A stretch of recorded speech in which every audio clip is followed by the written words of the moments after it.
Welcome to Thinking Deeply About Primary Education, the podcast that gives you a peek inside the minds of some truly inspirational teachers. This week, in the very first episode of Season 2, I'm thrilled to welcome Matt Swain and Tom Garry onto the podcast to talk about teacher development, a field in which you'd be hard-pressed to find two more experienced or expert teachers. Whether you are just starting your professional development journey, keen to move into leadership, or charged with supporting your colleagues in their professional growth, this episode is a must-listen. Before we get started though, I'd like to ask a small favour. One of the ways to help ensure this podcast reaches the many teachers not using social media, and by social media I mean Twitter, because I haven't got a clue how to use anything else, is to leave a review wherever you are listening. It should only take a second, and it would mean so much to know that these interviews were reaching those they can help. As a thank you, one reviewer will be chosen at random during episode 8 of season 2 and receive signed copies of Thinking Deeply About Primary Mathematics, The Art and Science of Primary Reading, 100 Ideas for Primary Teachers Maths, and the Research Aid Guide to Curriculum. So without further ado, welcome to Season 2 of Tadape. Tom and Matt, it's great to have you here, and particularly as this is the first episode of Season 2, and I'm sure people are sick of listening to me and Chris waffle on about stuff in the meantime. But as we always start with our guests in numbers, I think we'll try, this is the first time I've done two people at the same time, so we'll try Matt and Tom, same question, same answer. So my first one is years as a teacher. So I'm... the default would you go first, Tom, in all these questions. That's fine. Yeah, I've been a teacher for 12 years. It's my 12th academic year. The same. I think we've been teaching exactly the same amount of time. So 12 years. So this is, I think it's bang on 12 years, yeah. Last year group taught?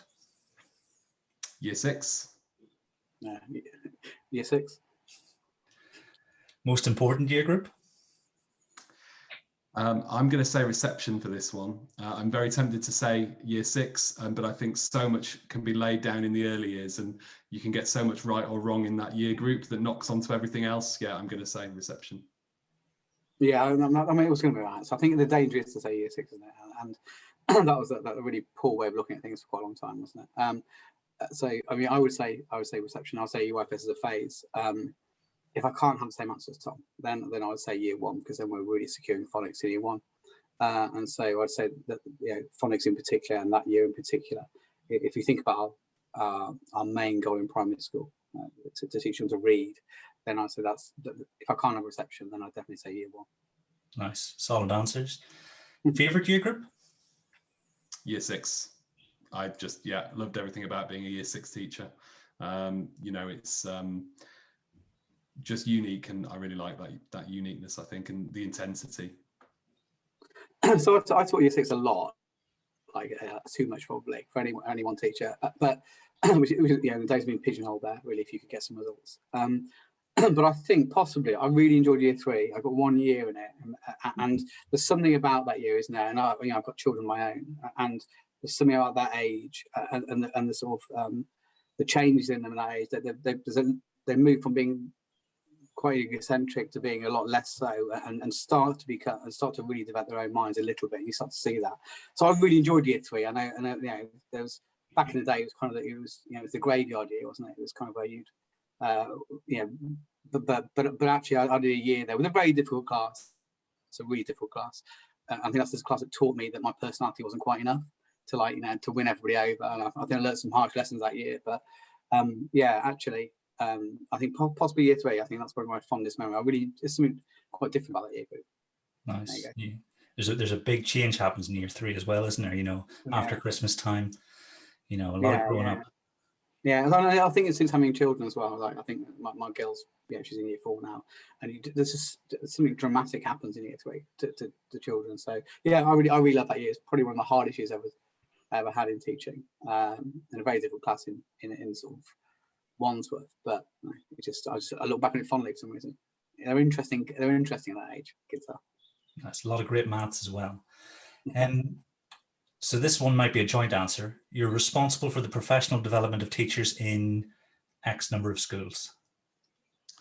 Well, I think, so we work with directly with teachers from probably about, I'd say between 30 and 40 schools. We've got 18 schools in our trust, and then sort of, probably a similar number that we work with beyond the trust. I guess the interesting thing about the way that we work is that we're not directly responsible for them. That's they're responsible to their own schools, I suppose, but we get to do the exciting work and develop teachers over a really big number of schools, I guess.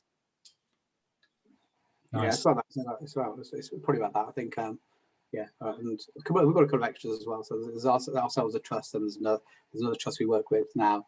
And what's been interesting about that, and I'm just talking, is it's really made us think hard on our training this year, because for a long time we were used to, like, the model for the step was, well, first of all, we weren't satisfied with the variation in NQT training. It wasn't really aligning where we were trying to go as a trust, and so we thought, well, we'll do our NQT training, and so we began doing that, and Tom and I started doing that a while ago, whilst in the program, and then we decided to sort of see some in the production and do a PGCE. So we thought, okay, well, but what we're finding we're doing now is retraining them from what we think they should have learned for their PGCE. So there's lots of key things we think they should understand. They should understand how learning happens, and they should have these basic understanding of mathematics and reading, and they weren't having them. So we put together PGCE, but what we found this year is that we had to really rethink this stuff, because we'd always been trained teachers going back to schools that follow our principles, and are having that same CPD and same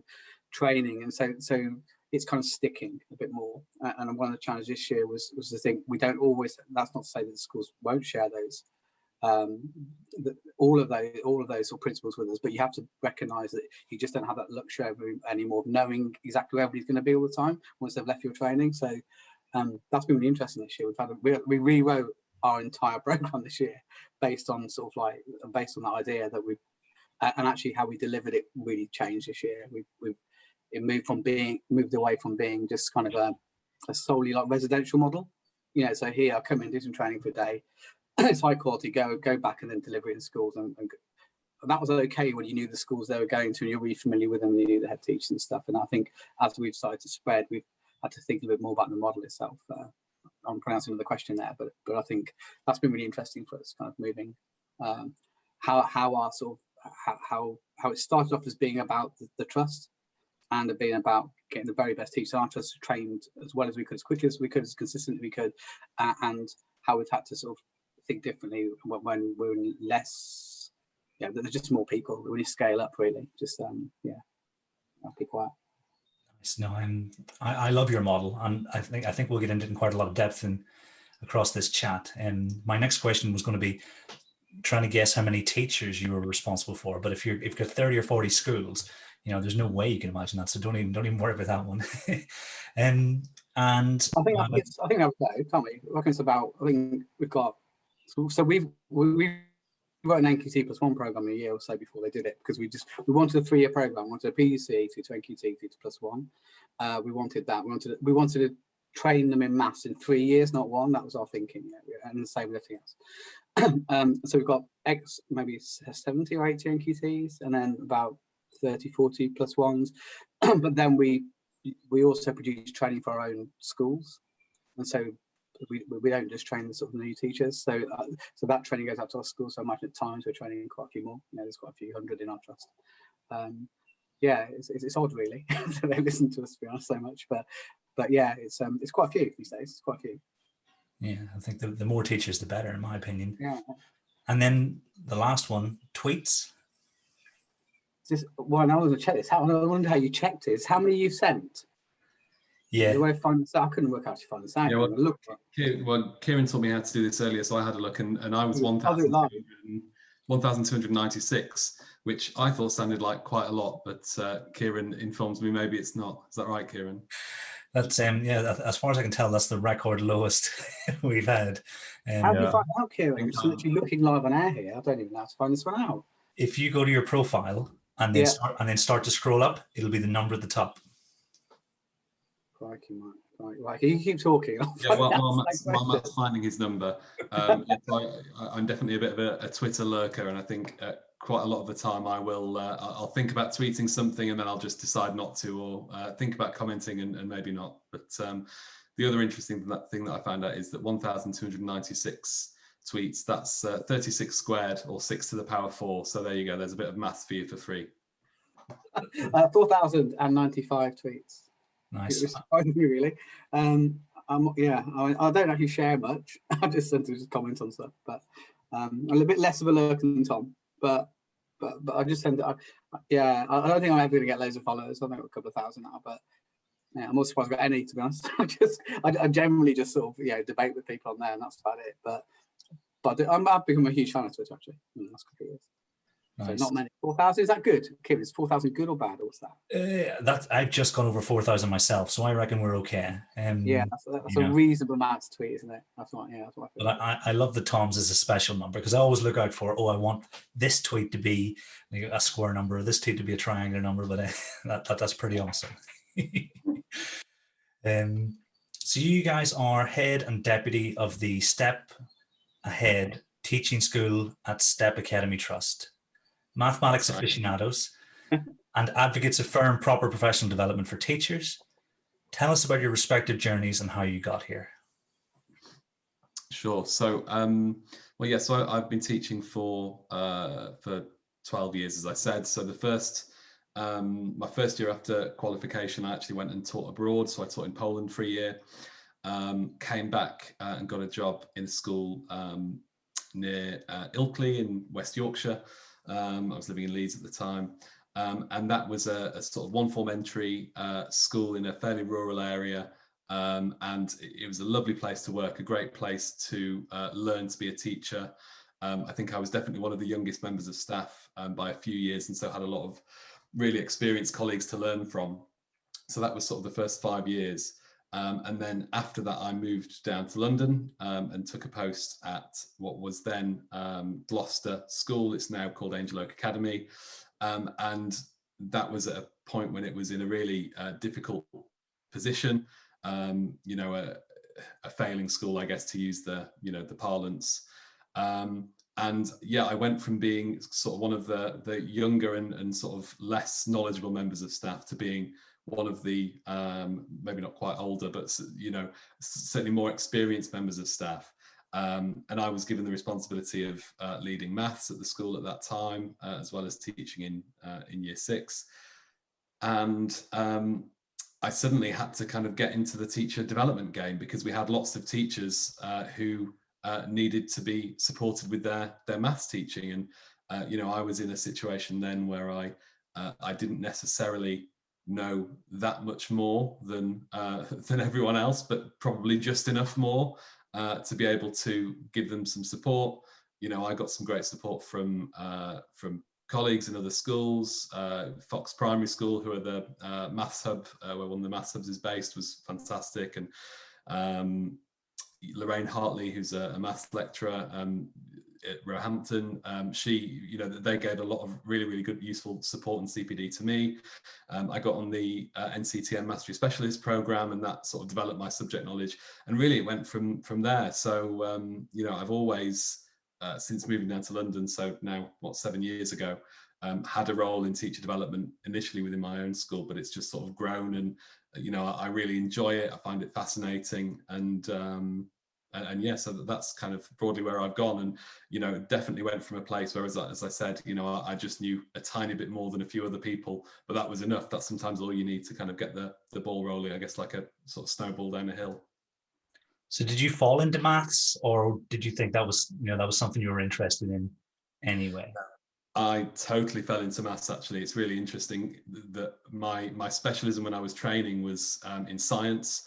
In the school up in Yorkshire that I was working in, I led science. I enjoyed teaching maths.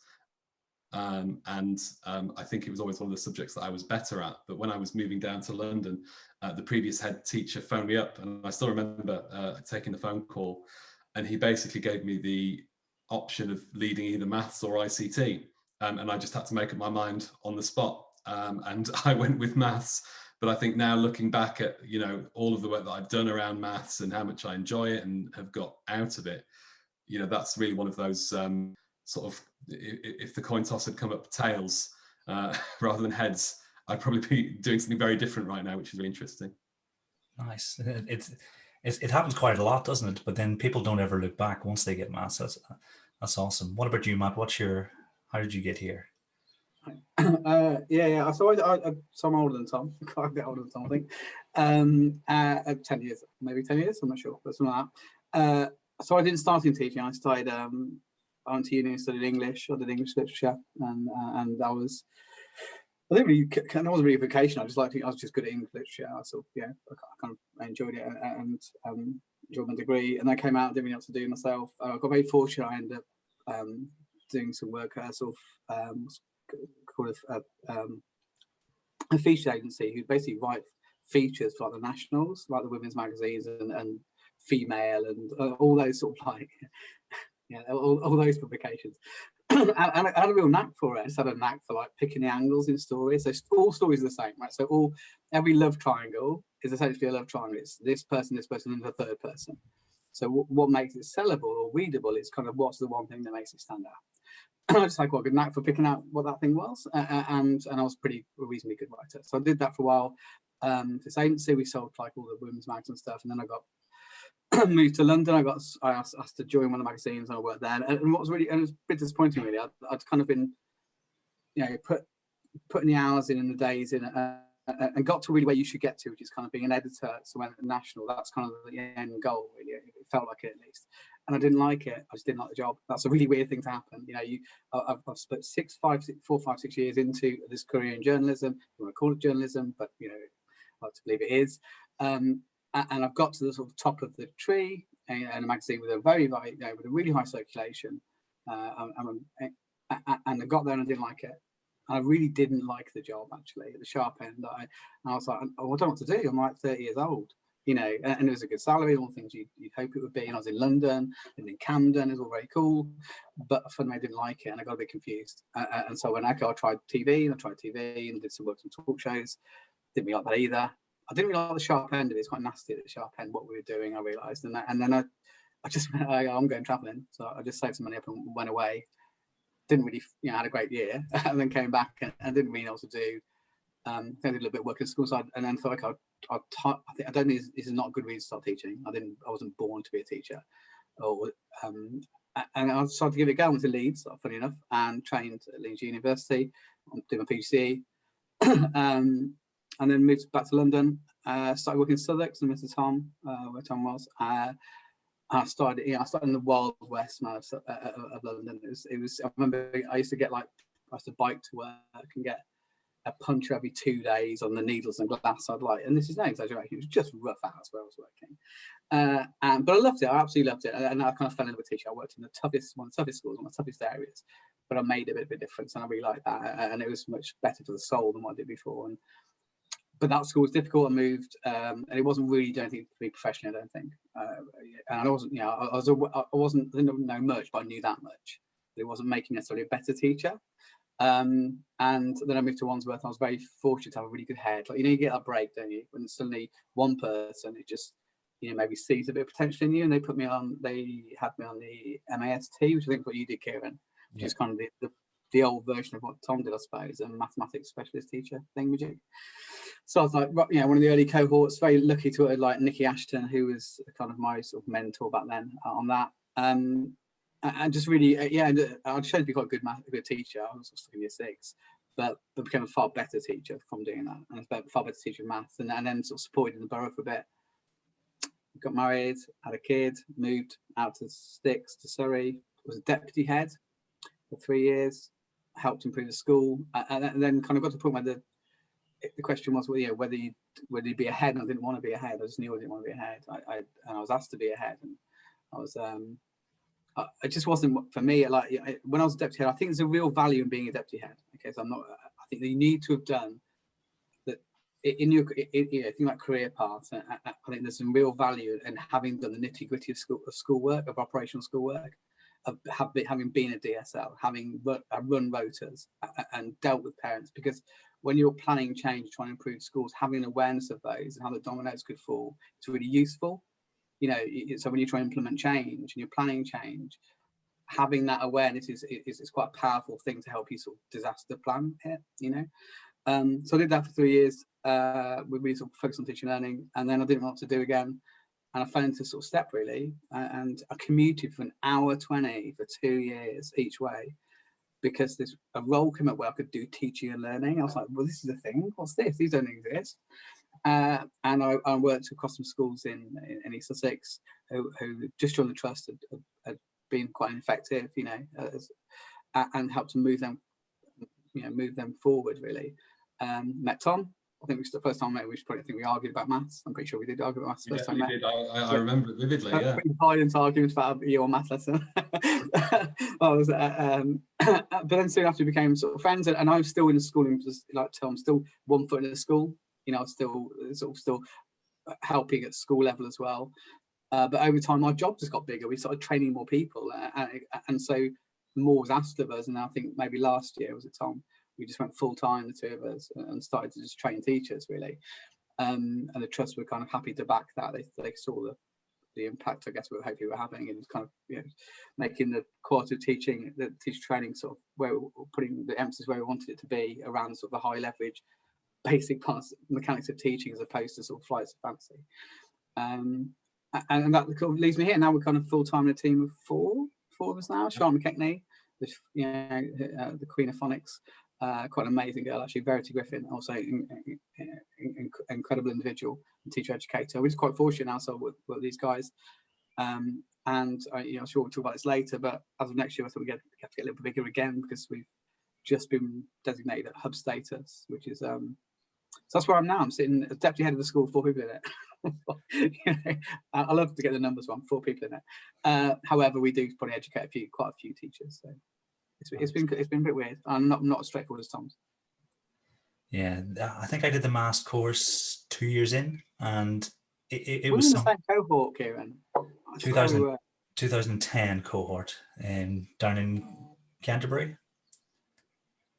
But it was a game changer, because shortly after that, after I finished in that, I got to go to Shanghai and stuff, become an SLE. It was like Tom's. If I hadn't done that, where I am now would be a totally different place. But I've never met anyone who did it, who doesn't know their onions, It was really high quality, focused on the... It was, wasn't it? Yeah. I mean, I remember the maths, and I was very fortunate. I think there's probably, for me, like the game changer, possibly with a teacher I could probably have an argument with Tom once.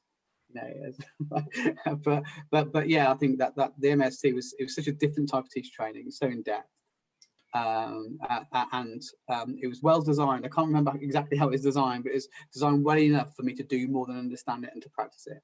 And I think there's lessons to take from that, and definitely made me a far better maths teacher, and allowed me to make other people better maths teachers. So yeah, it was really good. I mean, I failed to remember the details now, to be honest, but I remember finding it challenging, and it also seemed to understand that you had to walk away and do something. You had to change my practice. It seemed to have a grasp of that, like quite a long time ago, when people weren't really thinking about stuff. Yeah, because I think the assignment was an action research project written up. Yeah, it was. Yeah, in 2 years. So yeah, it was definitely. I've got a story on that. Can I just tell you that story? Yeah, of course. So when I did that, I did mine on looking at examining interventions, like interventions in primary, an intervention primary. I don't know what the intervention was now, but I can't remember what it's all about. That was the initial plan. You come up with the initial plan. Here's what I'm going to do, and it seemed like this is the line of inquiry I'm going to follow, and and actually what came from it was that I ended up looking at.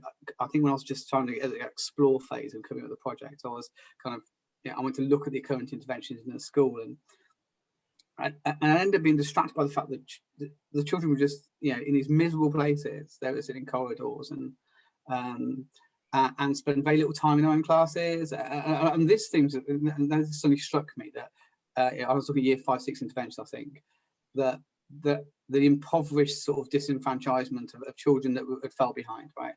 And it really struck me, and that ended up being where my project went. And it was about, I started looking into like the impact of last minute catch up in year 6, and that sort of stuck with me really until and actually I interviewed like children around that project, and there were children that spent like less than 50% of their week in their own classroom, and where they were being taught, I don't forget the content, but they're being taught in corridors with not the same equipment as their peers, and and not with their peers. And it kind of struck me that was something wrong with that, really.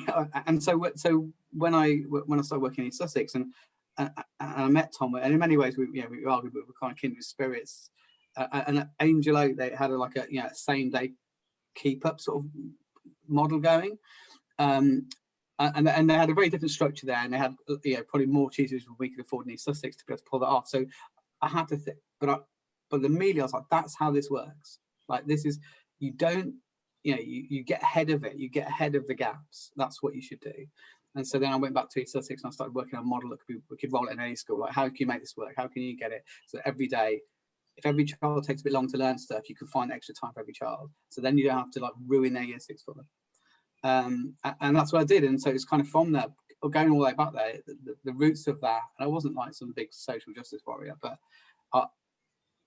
when you take a step back and you look at what some of these children's lasting, final experiences of primary were back in the days of we must get X% at Key Stage 2 SATs, and and everyone's cracking whips and no one's being very intelligent about it, then it sort of stayed with me. And actually, when I saw Angel Oak and I walked away with this sort of big project to, right, we can make this work in any school, and nowadays hopefully we kind of proved that across East Sussex and beyond. And that all came from the maths. That all came from a project that I thought was about interventions that ended up being about the impact of interventions on children's well-being, I suppose. That's amazing. I remember being bowled over whenever you described it at Brewery Ed Maths. I was genuinely moved, and to think that came from. Yeah, it came from that. It came from doing so, because you're trying to find something to do, aren't you? Like, what am I going to look at? And everyone goes intervention. You can measure intervention. It starts here and it ends here. You can start to measure the impact of it, and I end up just getting really distracted by it. And then I read around it a little bit. Really, I'm really bad for which research came from where, but I read a little bit around it, and I was just like, there's some evidence around this, like that this, it's not all good, the impact of this intervention. It might have made X months progress in X months, but there are other impacts on these children. And I'm not saying intervention shouldn't happen. I'm not arguing that, but I'm saying, is it always necessary? Could you have done something about it a bit earlier? And I've kind of come around to the fact that that's probably what we should do, is maybe distribute that time differently that we give to children. Like, we're quite happy to take it all off them in year 6 and go, we're gonna take all this curriculum off you and we're gonna give it to you as maths and grammar. Well, maybe we could just be a bit smarter about that, really. Yeah, so that all came from maths. I'm with you 100% on that. That could be an episode on its own. In fact, I'm going to have to pencil that in, Matt, where we talk about interventions and school-wide structures and stuff. But our focus is teacher development, but the teacher development landscape is changing. Could you guys explain, what the sort of big picture changes are at the moment? Yeah, sure. I mean, I think it's a really exciting time to be a teacher educator, and actually to be a teacher, whether you're sort of coming into the profession or you're already in it. I think the big changes are around the early career support, really. So in September there'll be the formal launch of the early career framework, which sets the sort of standard for support that new teachers will receive. And not just in the first year as the NQT year was, but obviously putting that over 2 years. Much more intensive training, real clarity about what should be covered in that year, and the actual document itself is a fantastic document. More support for mentors, and sort of alongside that, really, that there's the DFE talks about trying to have this golden thread of CPD. So the early career framework is kind of I suppose it's currently the most ready part of that golden thread, but they're also commissioning a review of ITT. And so that's going on at the moment to, look at what the provision is and maybe what could be developed in the ITT sector. And then also, through to leadership with the revised MPQs, again, the new frameworks for the MPQs.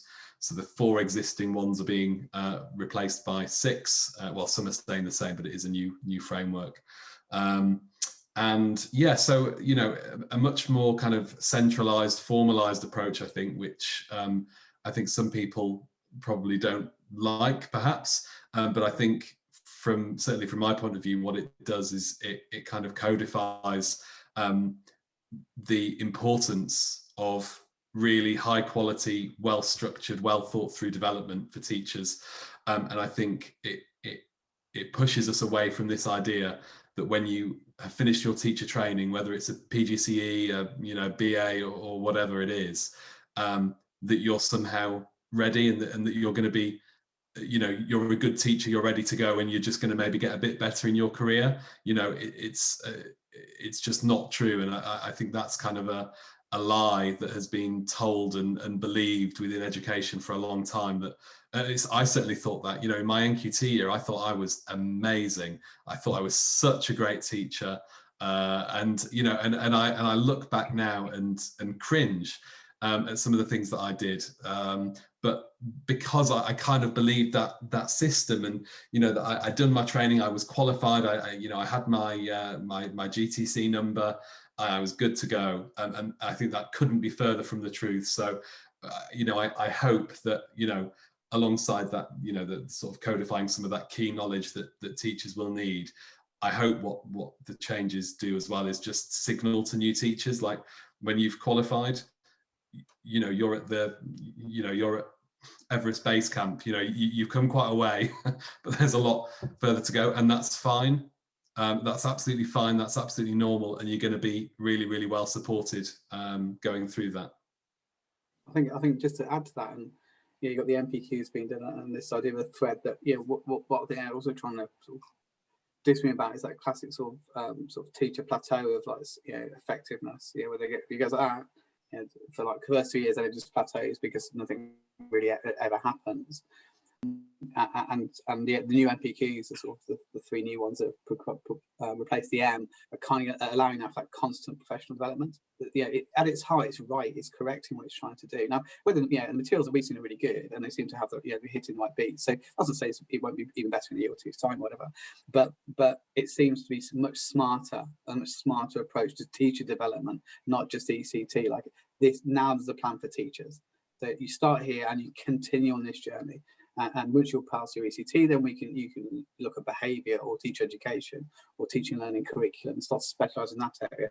Then maybe another before you start moving to senior leadership. It's interesting, isn't it? Because you look at sort of pay scales and the old it's just kind of you're getting all these various descriptors against pay scales, but nothing necessarily supporting you delivering the expectation within that descriptor.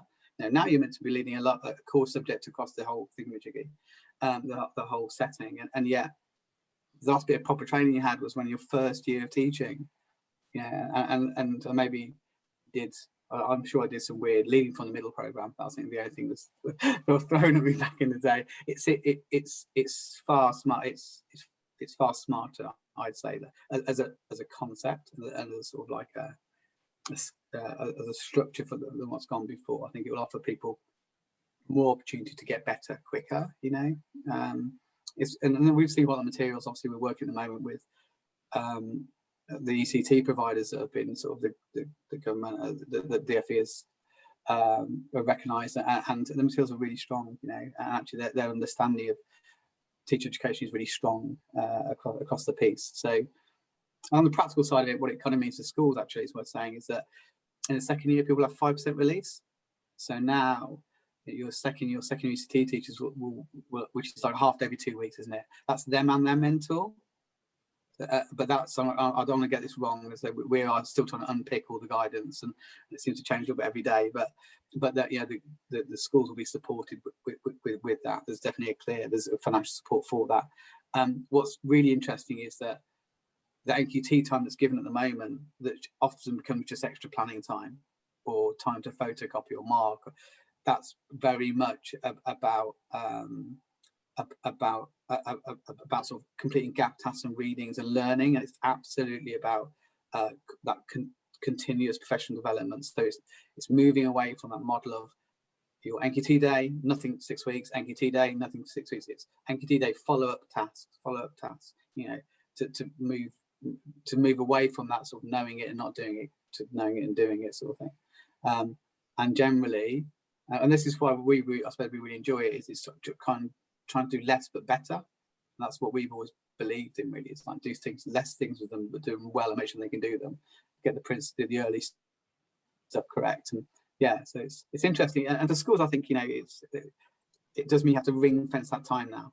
That you can't expect them to use that extra half day a week to do other things. They should be doing this self-study and engaging in sort of webinars and stuff. That makes sense. So I was just going to add as well, I think the other big benefit of the early career framework reforms and this idea of the golden thread is to impact recruitment and retention, which are both big issues currently. I think the teacher gap, the book talks brilliantly about this, but I think when the data were last gathered in 2017, basically a third of teachers was leaving in the first 5 years.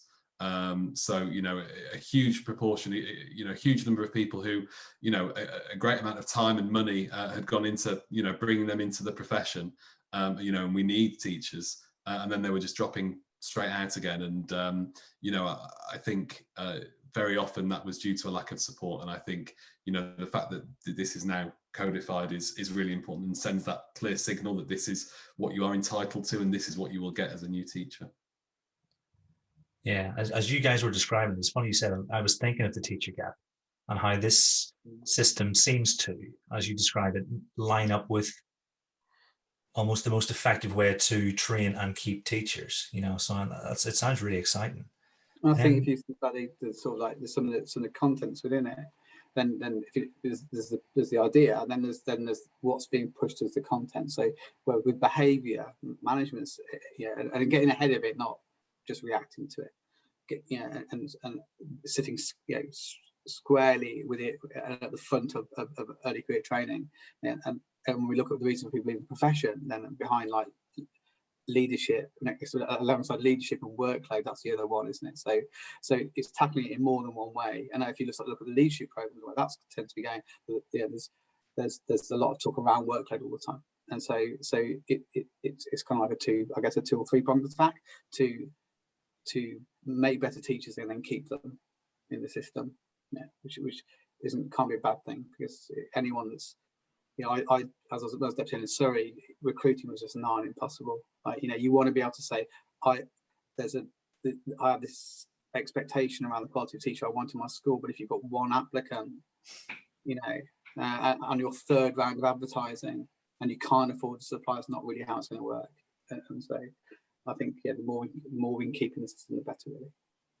Excellent. Yeah, it sounds really exciting. So obviously you guys oversee teacher development across a wide range of schools.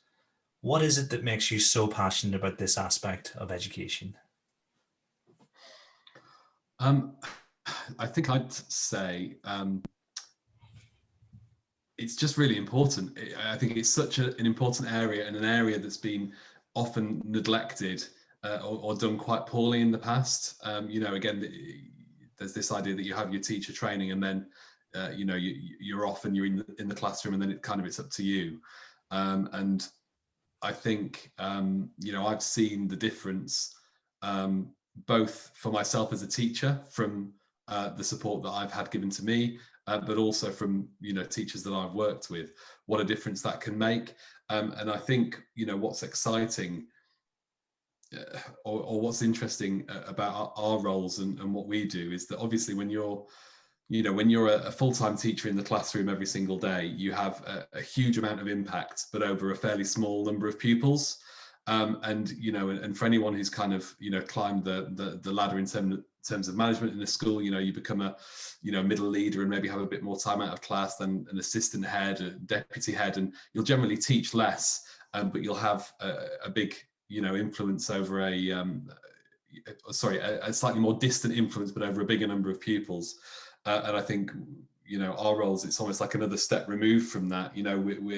We're not doing the teaching, but through influencing teachers, we're able to have a really, really big impact. And I think over a large number of pupils. So I think that's what's really attractive to me personally.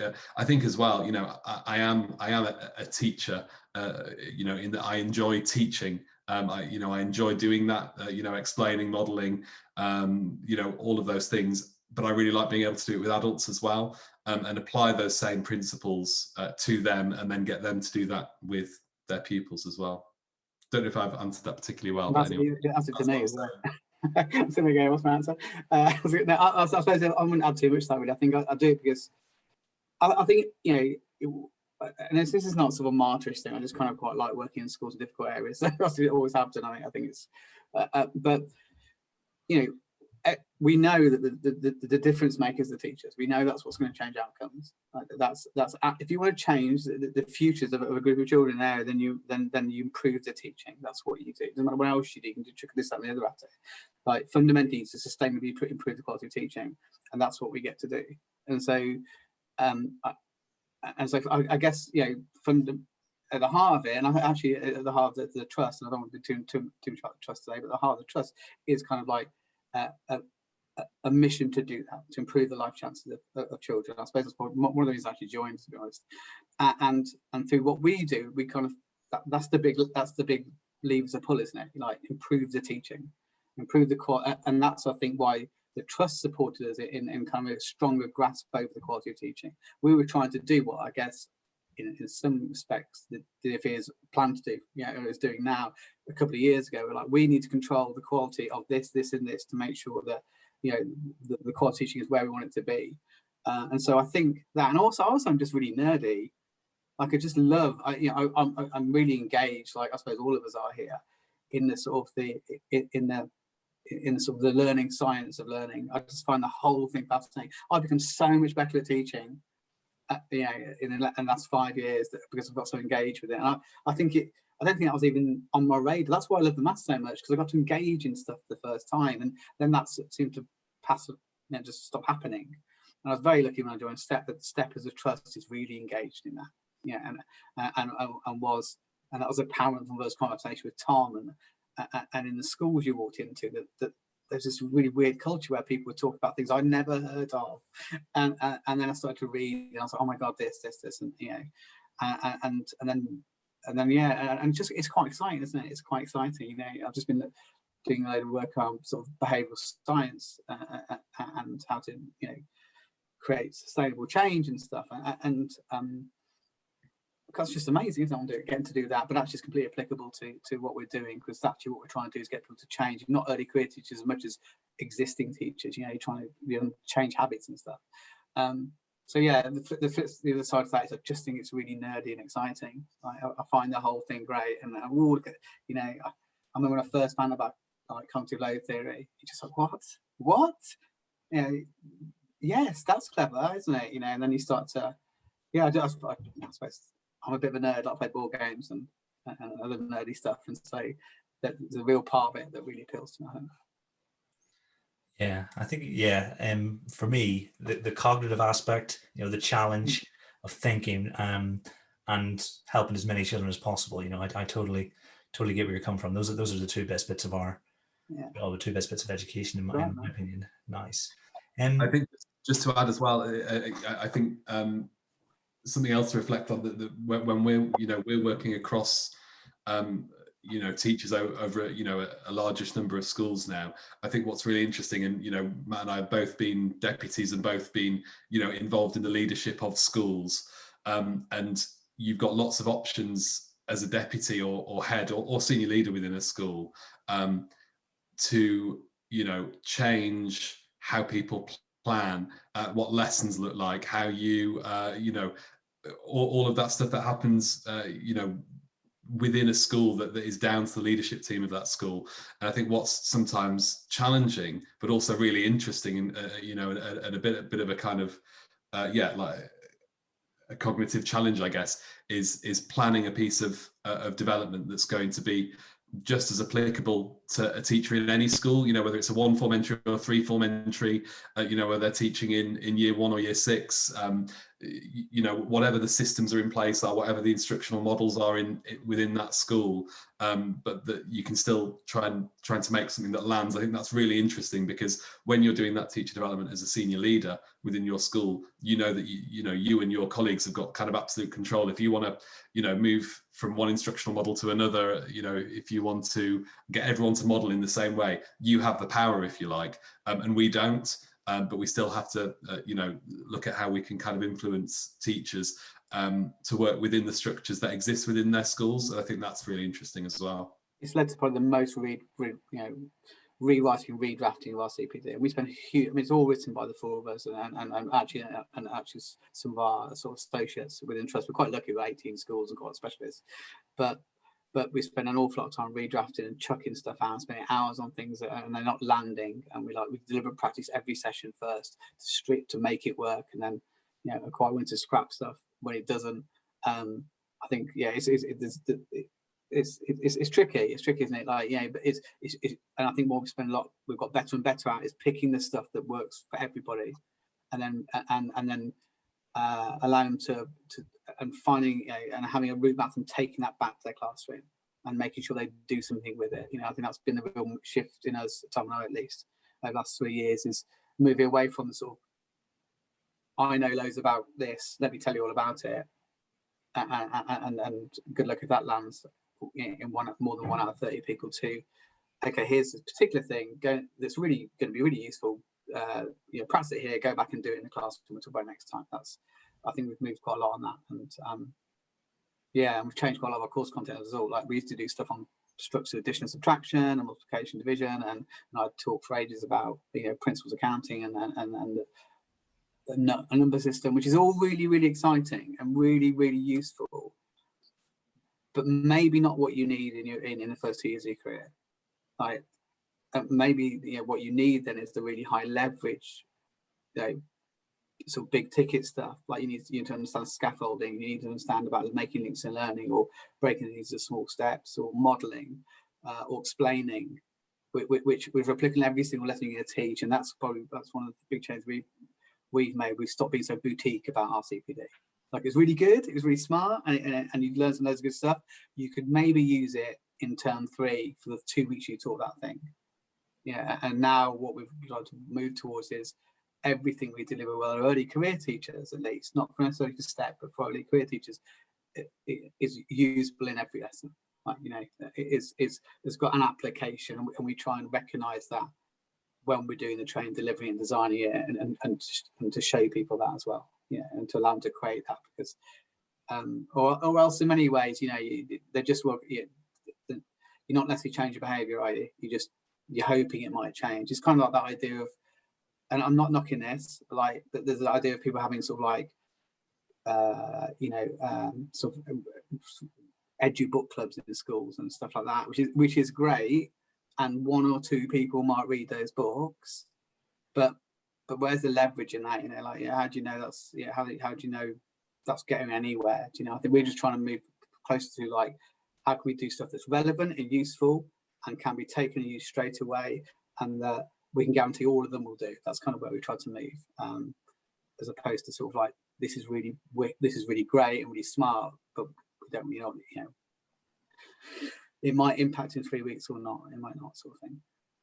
So I think you've almost started to describe your guiding principles. How would you define them? I think I've heard deliberate practice mentioned, and leverage is definitely something that I've heard you talk about quite a bit. So how would you guys sort of condense your work into a set of principles? Yeah, I think in terms of teacher development, I think deliberate practice, I would certainly put that as number 1.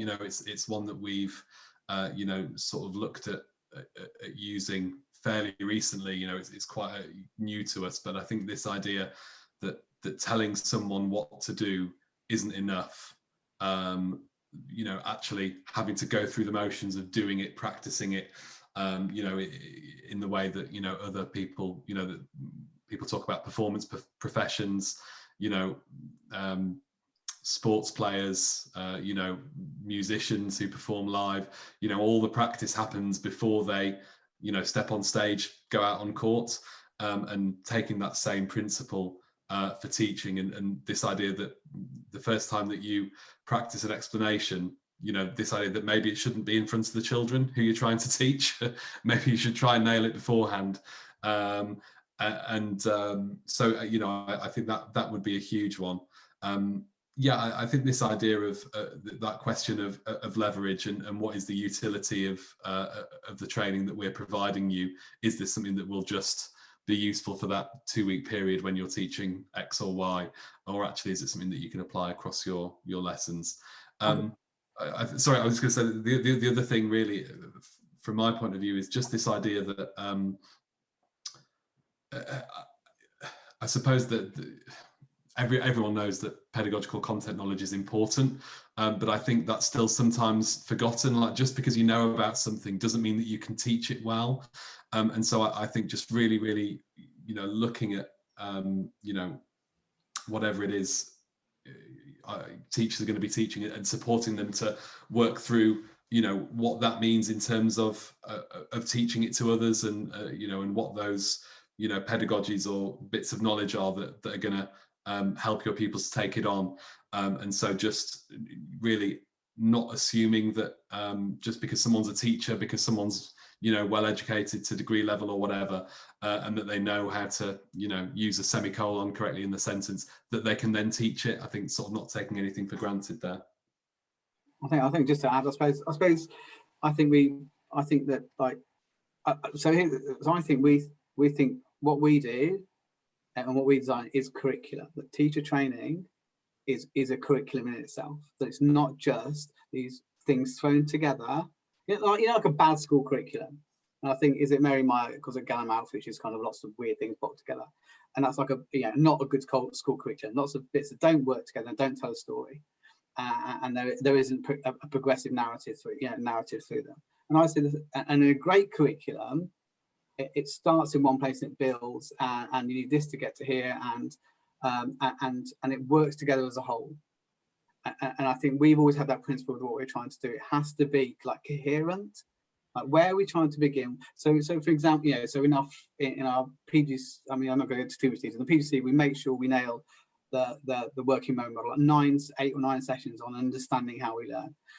7 or 8 sessions on phonics. Like, you've got to understand reading. So we're going to be primary school teachers. We need to understand phonics and reading. That stuff is like at the beginning of our journey. Then in year 2, we start to, the simple memory model, Willingham's simple memory model is just that. So in year 2 and 3, we start to challenge that model a little bit. Okay, so just like we teach children, here's a really simple diagram of the water cycle. Evaporates and condenses, and that's kind of what's happened.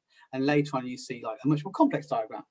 And so we slowly sort of peel back the curtain a bit and start to challenge some of those ideas. I think, we'll go much deeper on cognitive load theory, and then we'll maybe look at where motivation plays a part in attention. Because originally we just told you about attention, but actually the motivation is being given by something else, and we'll explore that a bit later. And it's just kind of, and it's then a bit like Tom said, sort of spending more time on the things that matter. Like, what are the big pillars of teaching?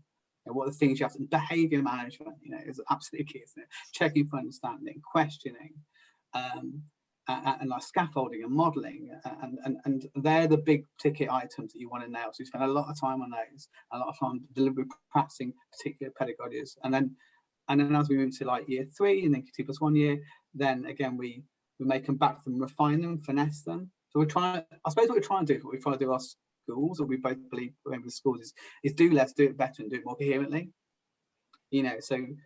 So our teachers may not do the flashiest lessons, but they do the good. They sweat the main stuff really well. They're really good at the basics, and they've got a good understanding of why those things are important. That's kind of where we try to go with it.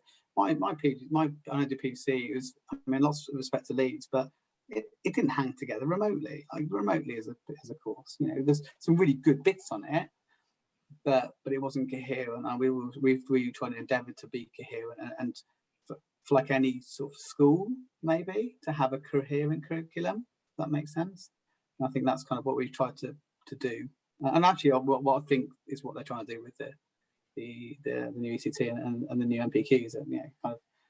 I think that's the way it has to work, isn't it? If it work better, the whole is more than the sum of its parts, sort of thing. I'm not saying we've nailed it, but that's kind of what we're trying to do. No, that makes total sense, and it places how teachers develop, what they need to know at the heart of it. You're not leaving anything to chance. You're going to have a high quality teacher by the end of that journey. We've got really consistent teachers. It's really interesting. You go and watch your NQTs, and like they're like, and not anti ideas and creativity, but like we've usually got them hitting the main beats of teaching quite well. You know, their explanations are good, their modelling is strong, their handover to the children's good, their check for understanding is in place, they've got a number of techniques, they know how to check for understanding and short answers, they've got another technique for long answers. You know, we've over time we've told that story to them and we've gone to practice it, and by kind of like, you know, we're turning out some really like to think people, but you know what they are, they're miles ahead of me. When I was like in year 2, I wasn't that good. I don't know, I think I was that good even on my last couple of years of teaching, you know, or at least I didn't know that much, you know. I don't think that's necessarily about bigging up the quality of our CPD. I'm just saying this, maybe that's just doing it in the right order sometimes, like, you know. Yeah, I'm sure that people are much better CPD than me or Tom and about, you know, on how to explain something, but maybe it's when you tell people how to do that, you know. Yeah, I wish I was at the start of my career again so I could go through that route. Yeah, me too. I can't. Yeah, I think I've learned more about teaching the last 5 years than I learned in the first 5, and that seems the wrong way around to me. But you know. So, in your opinion, what's the single most important aspect of teacher development? I'm going to come back to what I said before, which is practice. You know, getting teachers to practice what they're going to do, the moves they're going to make, the words they're going to say before they step into the classroom. And I think just this idea of the know it, do it gap, which Matt talked about, this idea that just because you know that you should do something, just because you know how to do that thing, does not mean that you're going to do it in practice. You know, our habits are so strong. And you know, teaching is such a complex environment that as soon as we're in there, you know, we're forging habits from our first day of teaching, and these behaviours that become habitual. And then if you ask someone to sort of take, you know, what might be one decision that's kind of built into like a framework of 20 decisions that have kind of become like a meta habit, if you like, to then say change that one thing in the middle of that. Just isn't reasonable, and we can all see why we might not do that if we don't sort of deconstruct a little bit, focus on that one particular area, and just get them to run it again and again and again. And you know, and it's this idea as well. It's not just practicing until you can get it right; it's practicing till you can't get it wrong. You know, we're going to keep getting you to do this. Again and again, and I think, you know, one of the challenges that we've had throughout COVID is that obviously our training for the last 12 months, or, you know, almost to the day, has moved online, and you know, and we've continued running our training. We think we've adapted it really successfully, and we put a lot of thought into how we can make what's normally done in person work online. We have continued to do deliberate practice online because we think it's so important, but I think we're also aware that you know, there are just inherent weaknesses to doing it online, and I think when we you know, when we can get back into the training room with our teachers, you know, that's what we want to be able to do in you know, in person, really, because yeah, I do think that's been a real game changer for me. And you know, that this idea that just because I used to think that if I showed someone a piece of CPD on how to teach something or how to explain something, I'd just be baffled if I didn't see that in place in their classroom the next week. I was like, what's happened? I just told you about this. I just literally told you how to do that thing. And now, you know, I realised that actually it's not about being told; it's about actually doing it and practicing it.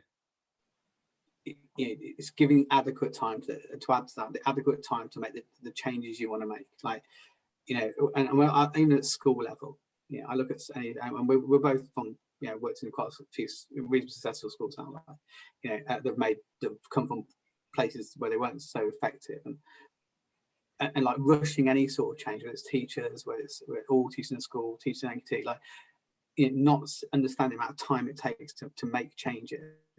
And you know, spending more time on the one change you want to make than the one trying to do 100 things at once. You know, not trying to, you know, we strip down our training. We're constantly like reducing it to like the very, you know, the most essential components, and and equally, I mean, this is just a referencing. I mean, one of the most interesting things about STEP, and I don't want to, I'm trying to be a trailer, but I'm a bit of a fan of some things we do. Like, we don't have like the big 1.5 hour CPD every week, like in schools. It's just cumbersome things at the end of Tuesday, and really you've zoned out by like, even if it's a really good CPD, you kind of zoned out through tiredness by 5 o'clock.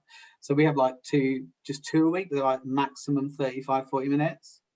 That's so much better to play with, So when you introduce a new technique, then you can go introduction and model, deliberate practice, and in 2 weeks you've done all that. Or you can we just introduced a new history curriculum in East Sussex, and it's been designed by like 5 schools, and the CPD to deliver that with the practice was like 14 sessions long.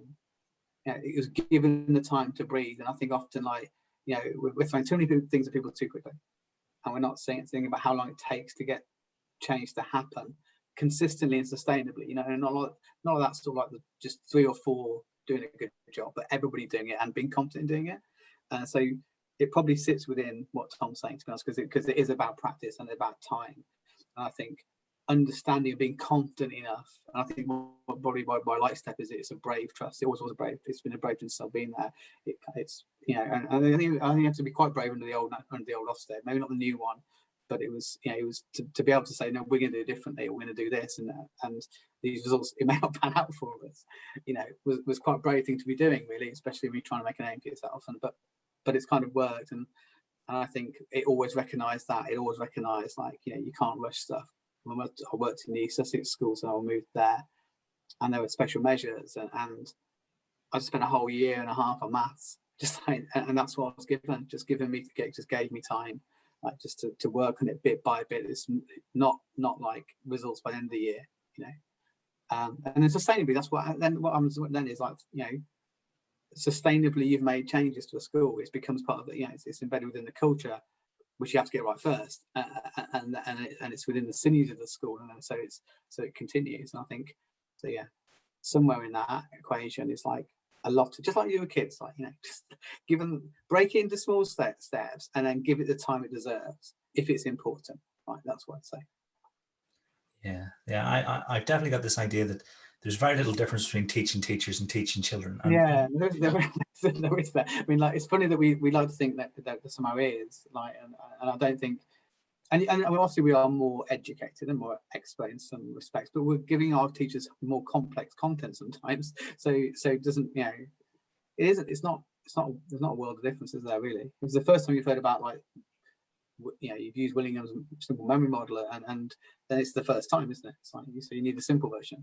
I think what's really nice about that similarity as well is that we get to practice what we preach, and we get sort of a bit meta in our training, and we'll say, right, we've just done we've just done this bit of retrieval with you from the last session. Why have we done that? And how could you take this back into your schools and do that? I think you're right. I think that's probably broadly true of a lot of teaching, really. I think the differences between, say, teaching in the early years and teaching in year 6 or primary to secondary are often set up as very different, and I think that there's often much less difference there than you might think, or than a lot of people think. And I think the same is true of teaching teachers. Just everything you're saying tonight can be referenced back to what we do in school with the kids. It's a good way to think about it. One thing I've noticed during this pandemic is the amount of time I actually need for CPD, because I moved my CPD online, and I don't want people on the screen for an hour. So I've been doing 30 minutes, and I've got just as much across. But like you say, being really streamlined, and that's definitely something I'm going to take forward. That's been fascinating for us. We've gone hard into booklets last year or so, for take just to take something out and work on something, and actually that's been one way of managing that, the screen time, because there's been a steep learning curve this year trying to get this to work properly. I think Tom and I would be in agreement, if we had a choice, we'd do smaller pieces of CPD more regularly. That's always what we wanted to do. That maybe isn't the way it can always work, but ideally you'd rather do half a day or an hour every week, or than doing a day every sort of 6, so to speak. But that's been a real challenge, moving online. I think we've found we're getting better at it. Can do breakout rooms, quite good at that. And we've started, we've learned to let people turn the cameras off and just listen to us. Like, you can get a bit precious, can't you, about like attend. But if you use your question right, you can keep them on the ball. So we've got better at that. But it is interesting, isn't it? Like, with knowing you've got less time and knowing they've got less chance of hanging in for an hour and a half. But I think what you said about doing less as well, like, that's definitely what we found. And I think, where we have tried to introduce,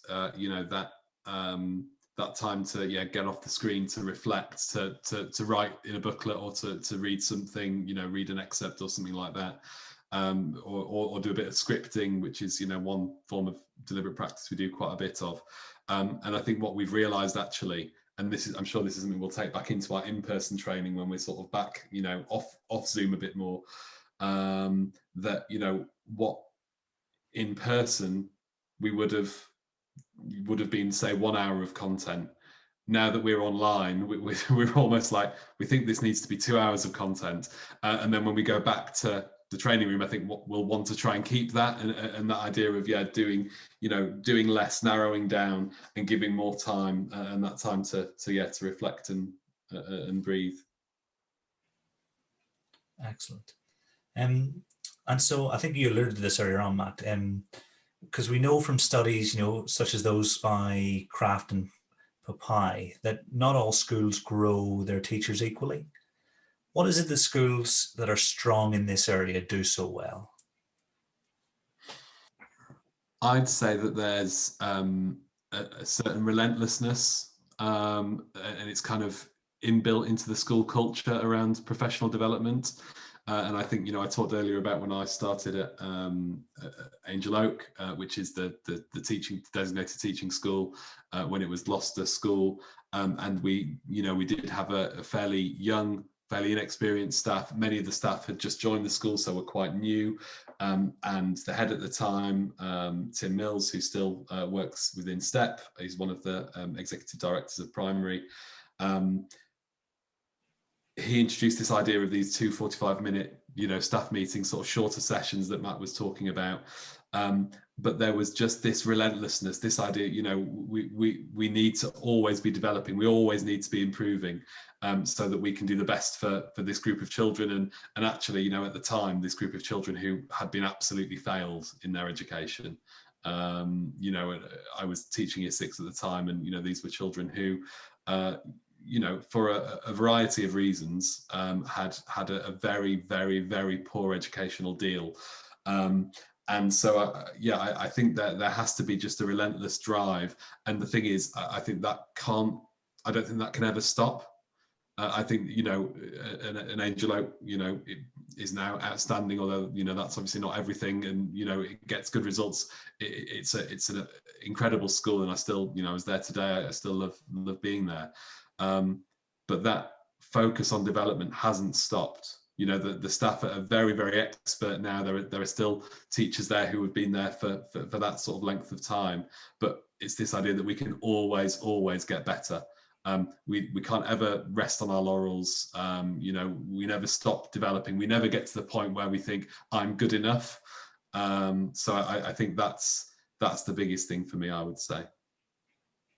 Yeah, there's a problem with always following you with these answers. I've got to, damn it. So maybe we should A and B it a bit more, switch it up. Yeah, cheers for that. No, I think, I think, Tom, I think there's nothing worse than a school that's always done it this way. I think that really drives me mad. Any teacher or anyone that's kind of this is how we've always done it.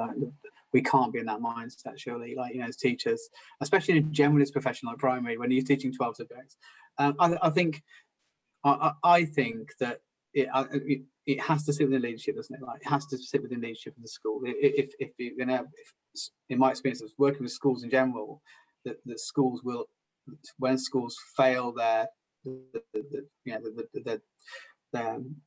children that attend there, then it sits with leadership, right? It always will do. It has to, doesn't it? Because they're all making decisions, and so. For me, leadership got to understand the importance of teaching and learning. They've got to understand that that's what will drive outcomes. That's what will make differences, and they have to engage with curriculum a bit more than not at all. And and they need to be they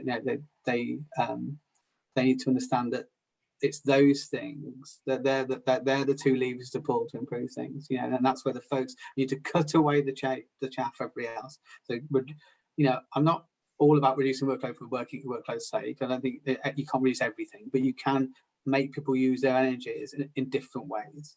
And so cut away the stuff that's not useful and not making a difference, and let them spend their same hours on things that are important and will make a difference. And that could be removing, and it depends on the school and the cohort, really, couldn't it? But don't have staff meetings full of operational stuff. And what a waste of everyone's time.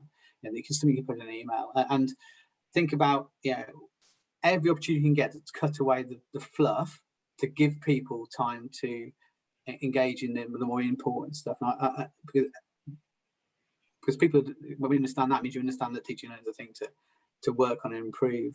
And that's really, then you've got that culture that's evident, where teachers are thinkers and talkers and reflectors, because they've got time to do these things. It's when you wall them in with like just nonsense, that these intelligent people who've done degrees, who enjoyed thinking and enjoyed being challenged, suddenly end up being like just busied doing boring stuff and following rubrics and sort of nonsense lists, as opposed to sort of being able to just focus on the nuts and bolts of getting better at the stuff in the classroom. So I think maybe my answer within that is within leadership. It sits the leadership, and it's the leadership's understanding of where to focus teaching energies, really. And where to focus their energies, I guess. I mean, of course schools have rotas, of course schools have Christmas fates, but there's ways they shouldn't fill up your staff meetings, especially if you've only got 6 a term. You shouldn't have one on the swimming gala, whatever it is. Something you can put in a bulletin. So it makes sense. I will say it's the leaders. I think it does. I mean, it can't be on anyone else, can it? They have to be accountable. And then there's leaders. So in good schools, leaders are accountable, and those that are less affected, there's more of a blame game going on. And it's more on the teachers. It's more on the year 6 teacher, year 2 teacher, year 5 teacher. And so for me, sort of maybe the leaders understanding what that the most important part of their job, probably beneath safeguarding, is improving teaching and learning. Yeah, it's an answer, isn't it? So no, I get it sucks going second, I realise. but I'll continue with it. He's my boss. No, I'm with you 100%. Because you don't get to think deeply about variation theory or question selection if you've got too much paperwork to do, or if you've got to think about, like you say, writing the script for the school play. Yeah, I've done that, and exactly.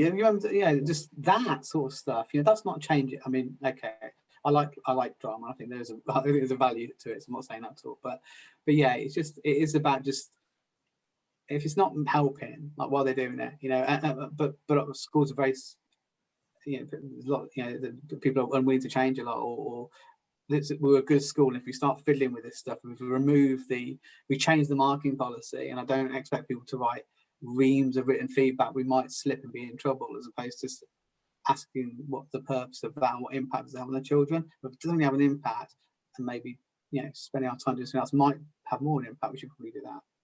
Yeah, nice.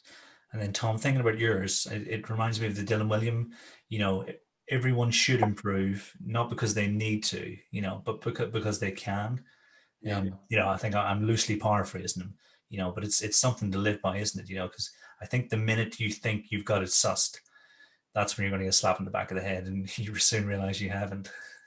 Yeah, absolutely. And I think it's and I think there's a real arrogance in that, and and sometimes it's there might be lots of reasons why someone might think that, and I think often it's probably actually fear, fear of being told that you're not a good teacher, or if someone comes along and says that you need to improve, that's a judgment on you. So I think again it's down to that school culture and how that's communicated, but I think that has got to be the message, that when you're starting out, you are not going to be very good at this. There'll be things that you're quite good at, and things that you really, really struggle with, and that's fine. And we're gonna support you to get better. But don't think for a minute that you've got it nailed. And I think, thinking back to myself, and I said before that how amazing an NQT I thought I was. And I think part of that is down to some of the things which I thankfully now are going out, like graded observations. I get an outstanding observation or an NQT form that says I'm making outstanding progress, and then well, fantastic, that's great. And I think that's that's a nonsense that I think is thankfully becoming less and less prevalent. But yeah, we can always improve. We as teacher educators, we're always looking at each other's work and picking it apart and going through quality assurance, because we can always do our stuff better. And I think in fact, Matt, you sometimes pull me up because I can sometimes be a bit too negative about something that I've just delivered, and it's real thought. I mean, we're a bit too critical of our own work. It's already been to like 3 filters. We all look at each other's work and literally deliver the session, see how it goes, and pick holes in it. And then, but still, you at the end, like, you're never happy. You're never like, I didn't get. But I think it is creating that sort of safe culture, isn't it? Like it's whereby it's okay. Like we're going to make a few mistakes on this, but like that's absolutely fine. You need, but we'll get there. But equally, you do want to make it, the chance of success to be quite high. So if you do too much at once, the chance of lots of failure, and then people, whatever you tell them, are going to start feeling they're not good enough. And so the onus is still on you then to break that down into like achievable pieces, and when you're trying to improve things and improve teachers, but then also to accept that they are, even in its most granular form, we're going to make the odd mistake, and that's cool. That's not a problem, because that's kind of what we do here, and that's, we're just all about like trying things out, getting a bit better, reflecting, and I think that's the point I'm trying to make here. I think what's really hard as well is the messaging of that, because what's really important to bear in mind with teaching is that, like, yes, you're going to be supported, and yes, you're going to make mistakes, and yes, you're not going to be good at everything, and that's okay. But I think what's also incredibly important to communicate is, however, your year 3 class are never going to get another year 3. You're teaching, in primary, this isn't one lesson in their timetable. This is them, 8/10 of the time. You're going to be teaching them, and they're not going to get this time again. So now, I think the way that you square that circle is that, that isn't down to the new teacher. That's down to the support that they get, whether that's from their mentor, from their senior leadership team, from their co-teacher, from us. That onus isn't on them as a new teacher, but I think also it's important for them to be aware of that fact. That it is, teaching any group of children for that amount of time is a big responsibility. I mean, that's where I say, it's where you come back to practice, isn't it? Deliberate practice. Like, you can make mistakes. How about we just don't make them in front of the kids? how about we don't use the next 2 years of teaching that maths topic as being the sort of trial and error space, and we use that time now to do that. So we've got a better, they're going to get a better version of this when they first see it, and that's kind of, I think, what we really believe in, that, like, that we believe it's part of this is making mistakes and finessing what we do and reflecting, and that's part of being a really good teacher. But let's not make them all in front of the kids. Because and at the moment we're in a situation where, like, they're even less time, aren't they? I mean, it was 450 hours I calculated in the first lockdown. So whatever we're in now, like, 900 hours of school, whatever the heck it is. So every hour's even at least as important as before, if not more. Especially for those reception year 1 children who've kind of missed all the early stuff. So I think, so hopefully that kind of all makes sense when you think about that. On the one hand, you want them to be to not worry too much, so you try and make it a safe place. You try and make them a safe place to practice, and then so then the kids are not getting, like, you're not pushing the first cock up in front of the kids. Like, we all make mistakes in teaching, but I made most of mine with the children, and I've got one of my small bugbears about mastery, and I'm a big proponent of, like, I guess, the McCall sense of mastery, really in trying to keep them all together, and it is that it can cover up not very effective teaching. Like, you know, well, I'll give them an extra day for this. I'll give them an extra 2 or 3 days because they need the extra time. And sometimes that could just be because the teaching wasn't good enough, or we're trialing something on them. And so we're having to do the deliberate practice with the kids. You know, we're practicing our teaching in front of the kids. And so we're trying to get better at it, using them as kind of, you know, accidental guinea pigs, so to speak. And so I think that's, I suppose, was such a big practice. I just think it avoids that. Deliberate practice isn't just, I think for a long time I thought it was like, you know, let's practice.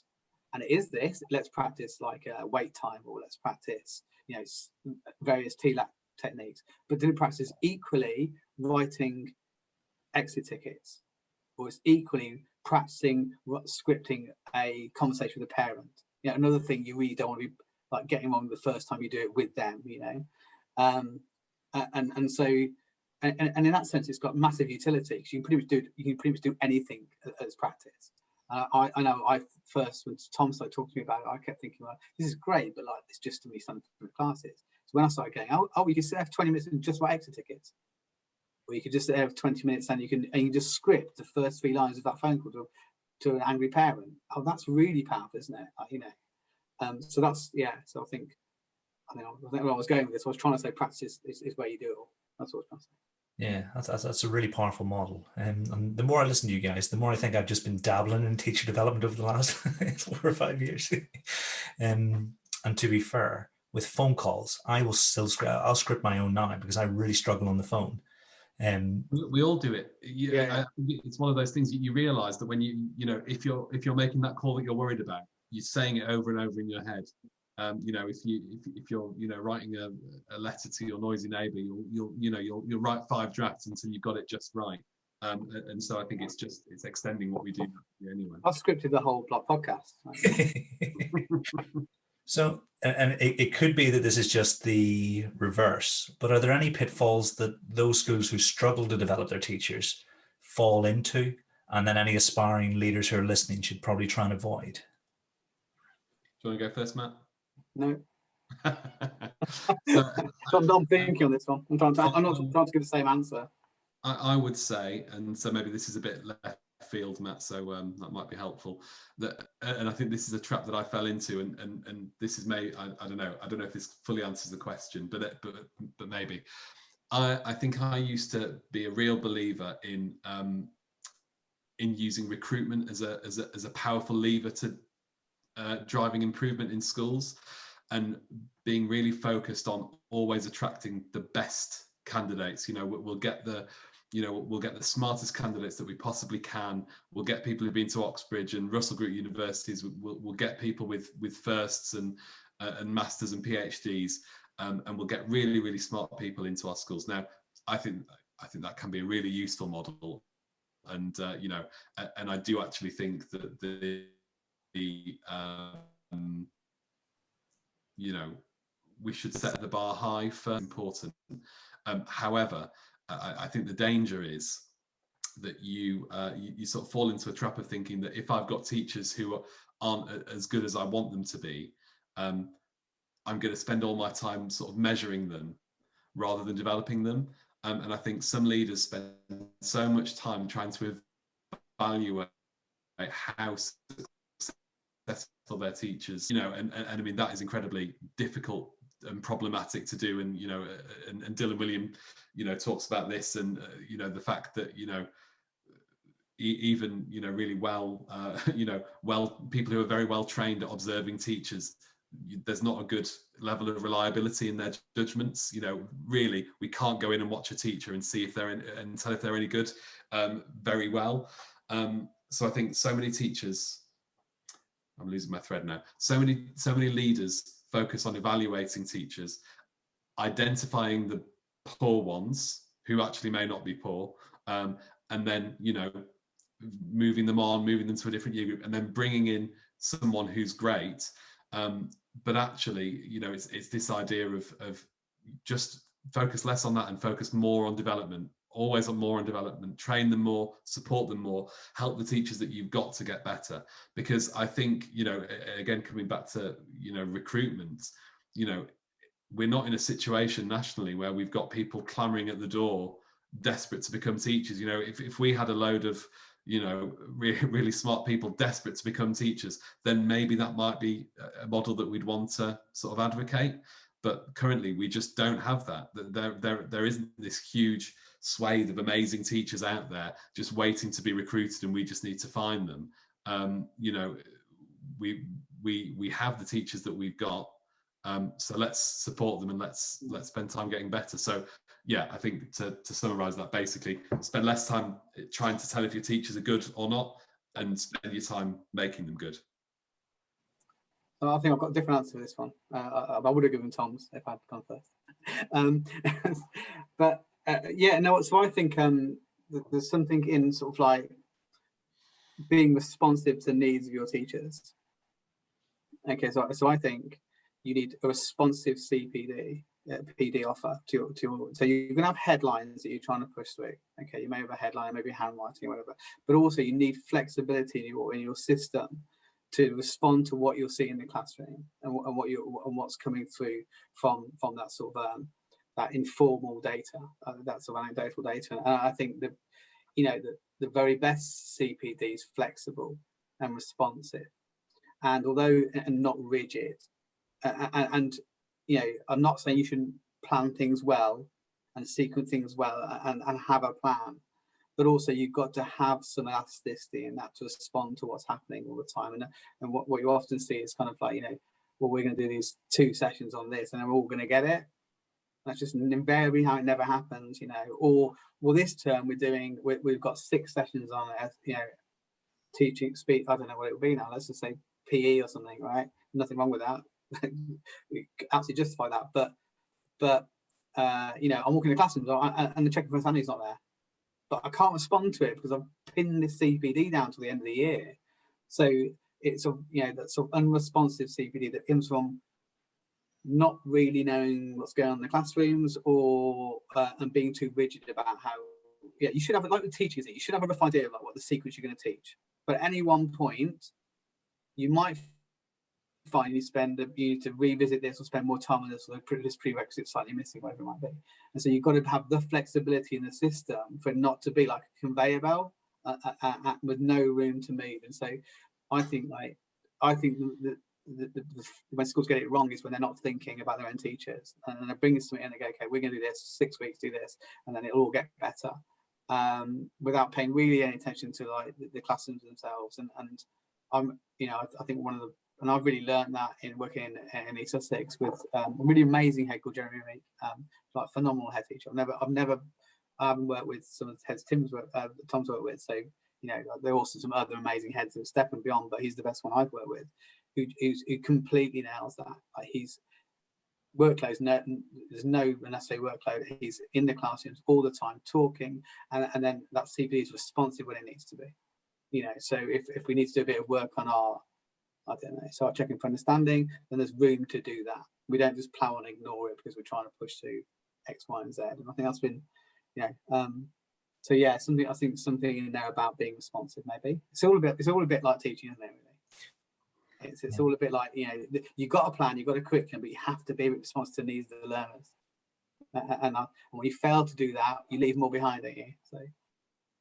I love that you both responded in a positive way to what could have been quite an ostensibly negative question. What are the pitfalls? Actually, you've both gone, this is something that you really need to make front and center.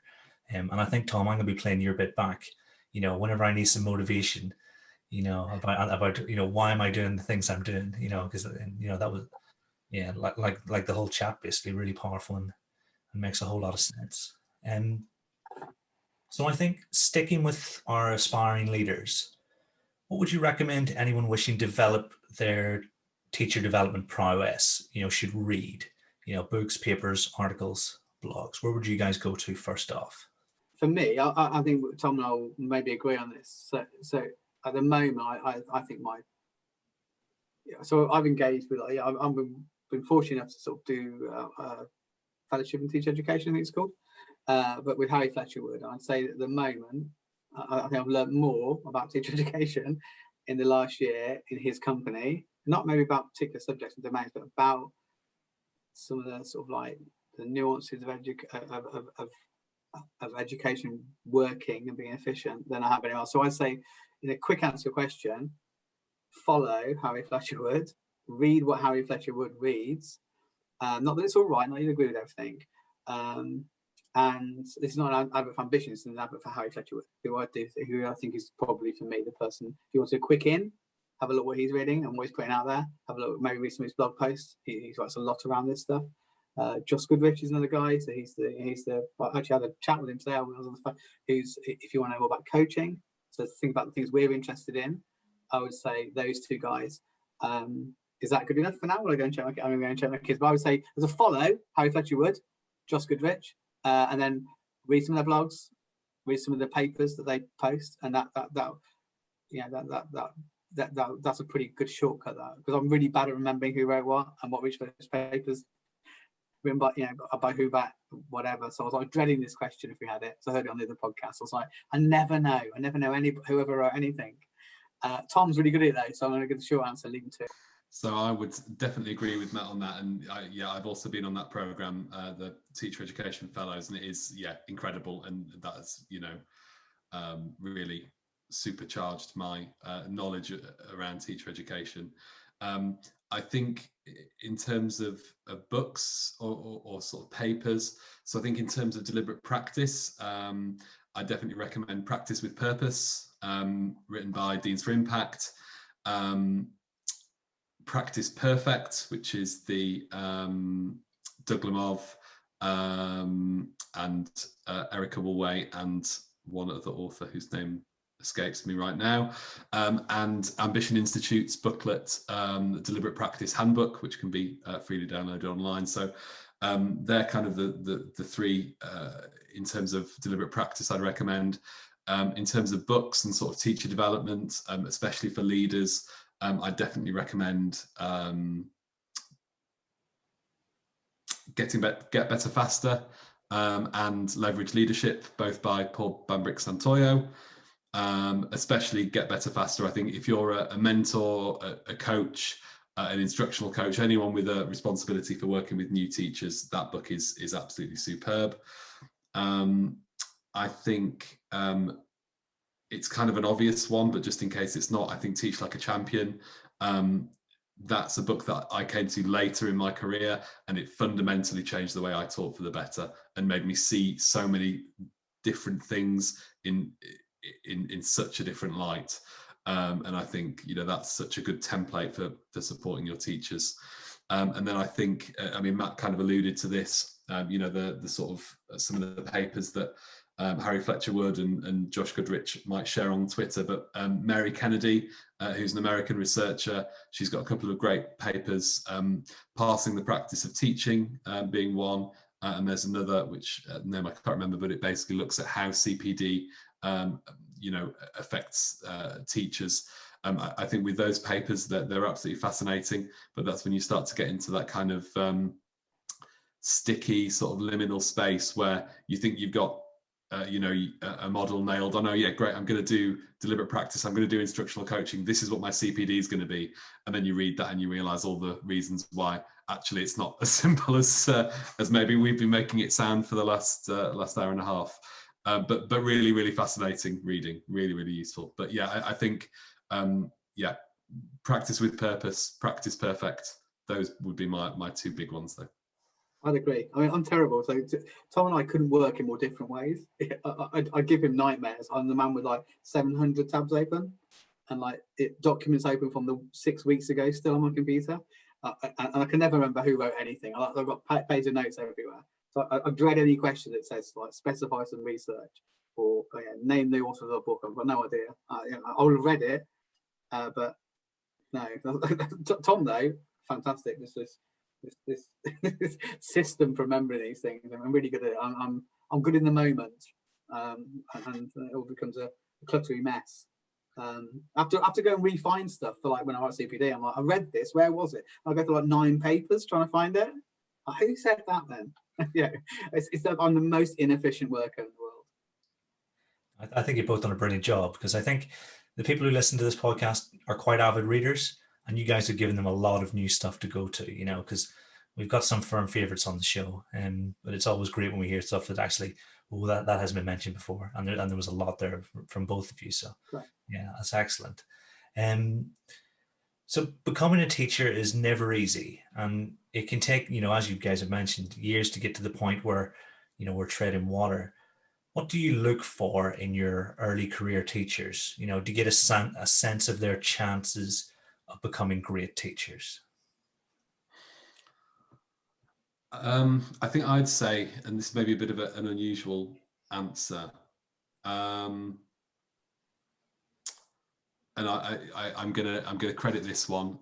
So this sort of comes from a Doug Lemov quote in his latest book, and that came to me via Verity Griffin, who we work with, and she sort of pointed it out to me. But I'm going to paraphrase it, and probably quite badly. But he basically says that what makes a really good teacher is the ability to do some things which can be incredibly mundane, and it's sweating over your wording of an explanation, the ability to practice exactly where you're going to stand in the classroom and why standing a couple of steps to the left might be slightly more optimal to standing a couple of steps to the right, why dropping the tone of your voice slightly when you give an instruction has an impact. And it's all these things that can appear really mundane. And I think teachers and people getting into teaching often do so for some big moral exciting reasons. And I mean, I would include myself in that. Teachers very often want to change the world, or want to make a huge difference to people's lives, and you can do that can happen, but it's not always sexy, and it's not always fun, becoming a good teacher. So I think I would say the ability and a willingness to focus on small, mundane things and get them right. And I think that can be hard when you want to have such a big impact on, something as important as the education of children, to narrow down your focus on the minutiae, I guess. It's almost too good an answer, Tom. I think I won't have much to it. I think we're both in agreement on that one. I think probably maybe the teachers that's not. I'm not.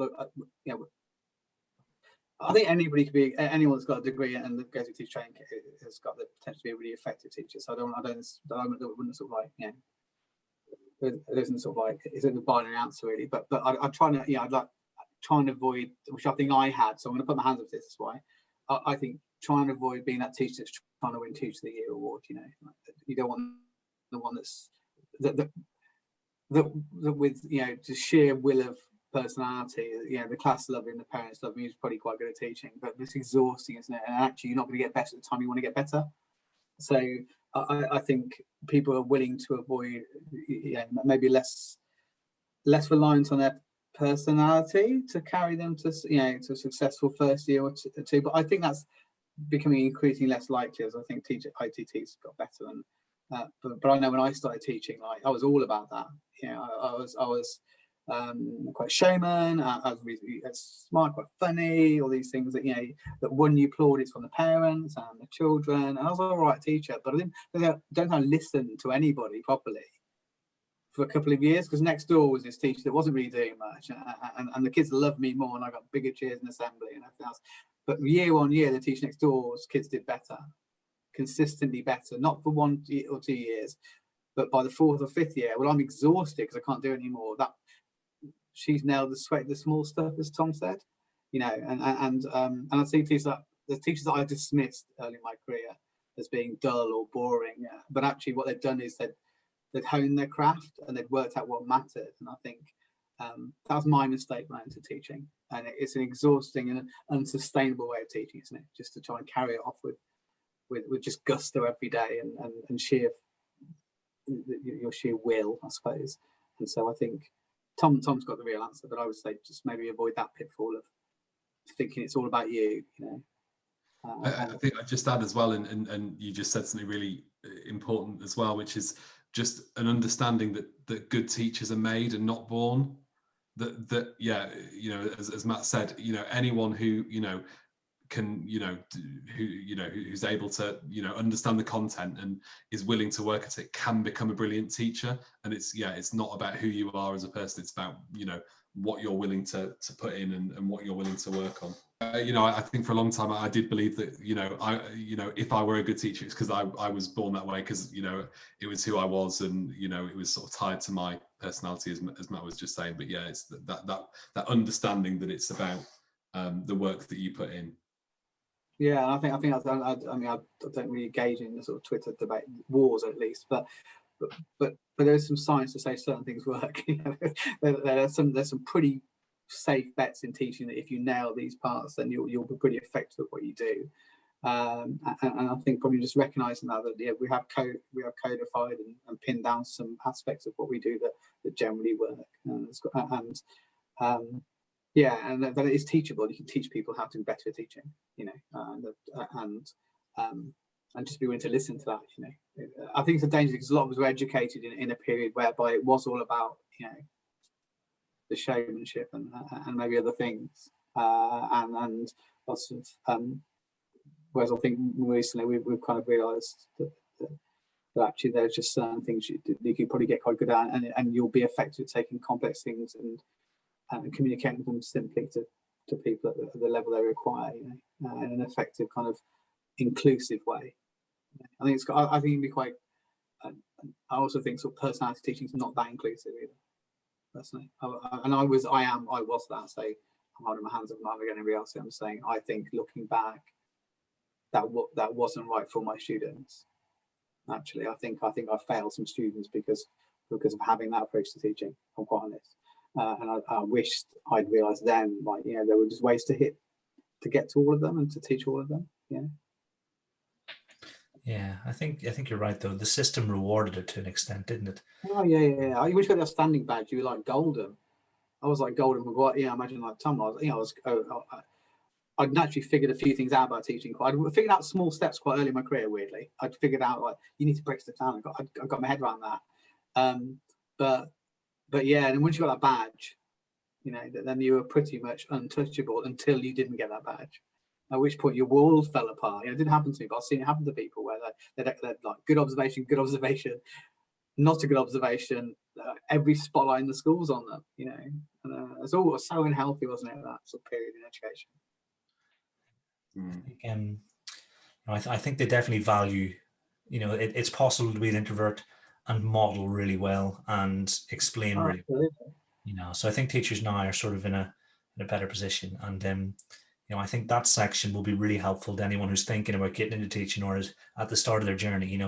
Thinking about, one thing came across really strongly was listening. If someone's listening and paying attention to those small, minute details, then like you said, the rate of progress is going to be rapid, but it's diligent work. But I think the more I'm alive and the more I learn, the more I realize that anything worth doing involves that kind of diligent,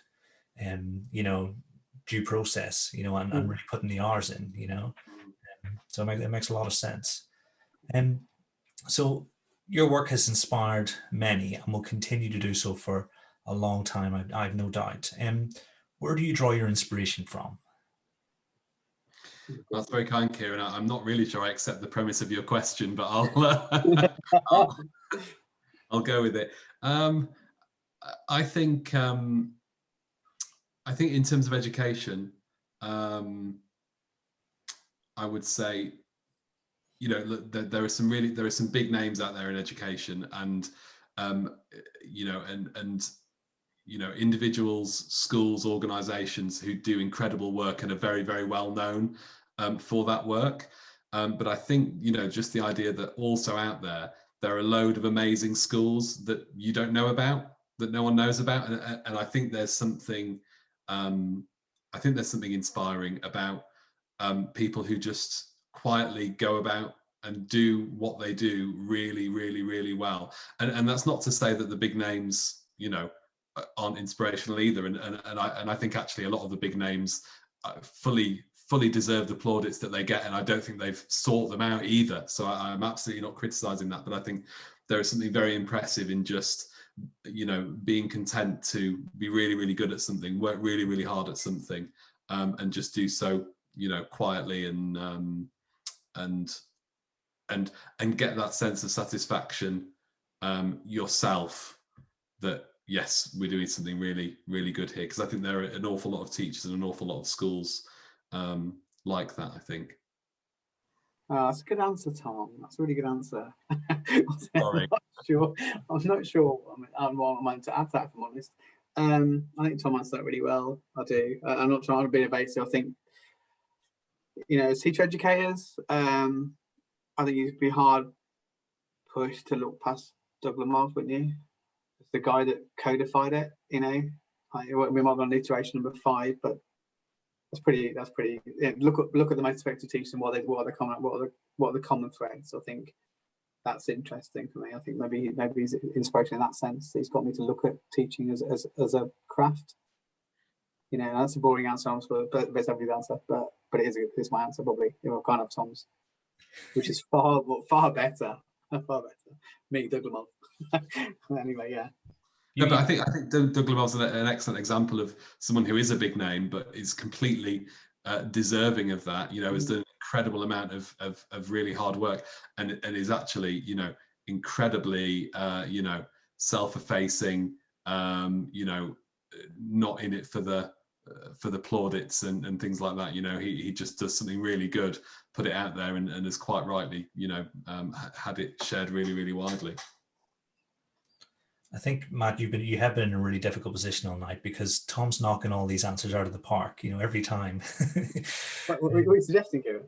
I think we've done equally a brilliant job, but but when some of the profundity in the first answer, you're like, well, where do I go from here? Oh, that one just go for the Lamov, man. Just have Lamov. Great answer, Tom. Good. But yeah, I'm also like. I've also just video called out my eyes like sources. This is my 8th hour on video today, but it's been brilliant actually. It's been a nice way to end the day because most of it's a bit business, so to speak. This has been really nice. Yeah, it's been fantastic. Do you have any final advice for school leaders? I think I'd say, and again, I know I sound like a broken record. If you're not looking at deliberate practice in your professional development in one way or another, you're missing a bit of a trick. So go away and just read practice with purpose. It's free to download online from Deans for Impact, and just have a read of that and just think about how you can start getting some of that happening in your PD. And it can be in a very, very small way initially, largely theoretical sessions with bits of practice at the end. And it can be very light bits of scripting and things like that, but that would be my biggest tip, even though that's probably not a big surprise. No, I would say, I suppose, for leaders, I guess, I'd take stock of what you're doing and how you're asking teachers to spend their time beyond the classroom, and ask yourself, is that the best use of their time? And is that the best use of time we want to continually improve teaching and learning? I think that's something I've done more and more, and I know that, and I now work with, Jerry makes a great example of leaders that's all they ever do. It's like, okay, where is there more opportunity to focus on development of teaching and learning, and teaching in particular, or on curriculum, which of those two may be. I think just do that and then be a bit brave. What I would say actually, just to the people out there, I've been to a few of the new Ofsteds, and it pays to be brave. It pays to bet on your teachers and bet on your curriculum, and to be willing to sort of cut away the stuff that's not having a bigger impact. It's a Pareto principle, isn't it? Like 20% of the things have 80% of the impact. Just try and, that 20% of things is teaching, basically. It's being a Tom and teaching, isn't it? So my advice would, if it is, Tom's right. If you're going to spend time spending it on instructional coaching, that's that's the highest yield sort of spend. But then you need to get time, don't you? So just think about how you can create some time. That's the only commodity we spend, isn't it? Schools, on kids, on each other, on teachers. And so try and find something wherever you can, and be willing to sort of maybe make some cuts if you can. Is that right? I've got a phone going now and everything. God, we're getting told off. Excellent. Couldn't agree more. I think all that's left to say is thank you very much, guys, for joining us. Thanks, Kieran. Thanks for having us. No problem, Kieran. No problem at all, man.